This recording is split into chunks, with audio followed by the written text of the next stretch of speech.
Lloyd Forger tidak pernah lahir dan juga tidak pernah hidup. Kita mengenalnya sebagai ayah ideal, suami sempurna, dan agen terbaik Wise. Tapi bagaimana jika semua itu hanyalah topeng di atas identitas yang sudah mati? Di video ini, kita akan membongkar teori paling gelap Spy Kali Family, bahwa Twilight adalah mayat hidup, produk dehumanisasi sistem intelijen. Kita akan mulai dari senyum palsunya, lalu menuju ke momen kematian identitas. Lloyd Forger selalu terlihat sempurna. Ia tahu harus berkata apa, bersikap bagaimana, dan bereaksi sesuai situasi. Namun justru disitulah masalahnya. Tidak ada satu momen pun di mana Lloyd benar-benar hadir sebagai dirinya sendiri.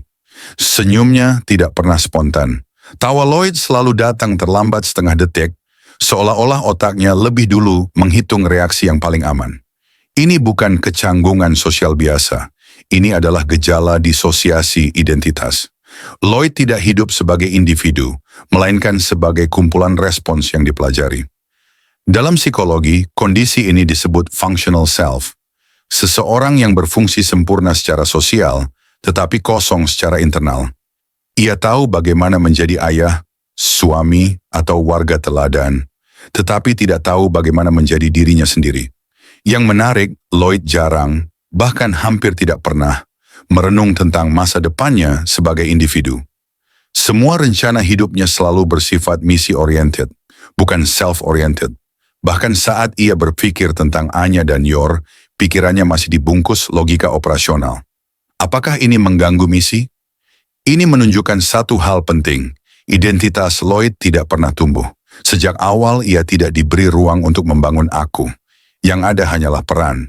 Dalam dunia spionase, ini disebut identity fragmentation. Kondisi di mana seseorang memecah dirinya menjadi banyak persona hingga kehilangan inti kepribadian. Lloyd bukan berpura-pura bahagia, ia tidak tahu rasanya bahagia. Dan senyum palsu itu bukan kebohongan pada orang lain, melainkan bukti bahwa dirinya yang asli sudah lama terkubur. Wise tidak melatih agen. Wise menghapus manusia. Sejak direkrut, Twilight tidak diberi nama baru. Ia kehilangan nama lama. Dalam banyak organisasi intelijen, ini adalah fase ekstrim yang jarang dibahas. Total identity erasure. Nama asli, latar belakang, bahkan memori emosional sengaja ditekan atau dihapus agar agen menjadi aset murni. Nama adalah jangkar identitas. Saat nama dihapus, seseorang tidak mati secara biologis, tetapi mati secara eksistensial. Twilight bukan sekadar codename, ia adalah pengganti manusia yang sudah dianggap selesai. Wise tidak pernah berniat mengembalikan identitas aslinya. Tidak ada setelah misi. Tidak ada pensiun yang jelas, yang ada hanyalah keberlanjutan fungsi. Dalam sistem seperti ini, agen tidak dinilai dari kebahagiaan atau kesehatan mental, melainkan dari efektivitas kepatuhan kemampuan menekan emosi, dan Twilight lulus dengan nilai sempurna. Namun disinilah teori mayat hidup muncul. Twilight beroperasi seperti manusia, tetapi tanpa hak menjadi manusia. Ia hidup, bergerak, dan berpikir, namun tidak memiliki otonomi identitas. Ia bukan individu, ia adalah protokol berjalan.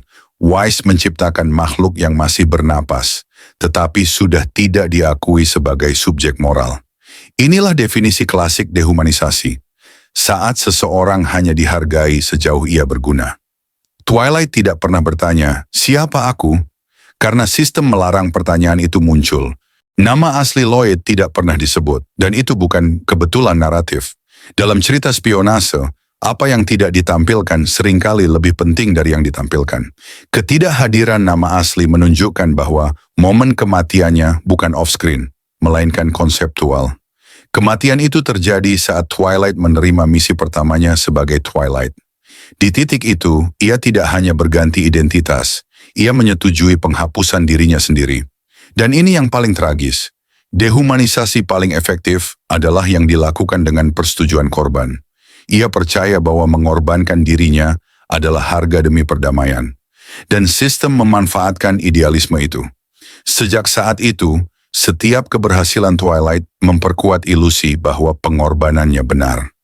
Namun di sisi lain, setiap keberhasilan juga menjauhkan dirinya dari kemungkinan kembali menjadi manusia. Ia tidak diizinkan gagal, karena kegagalan berarti kematian biologis. Kesuksesan berarti kematian identitas permanen. Inilah jebakan sempurna. Nama aslinya tidak hilang karena lupa, ia hilang karena tidak boleh ada lagi. Masalah terbesar bagi sistem bukan senjata musuh, melainkan emosi Twilight sendiri.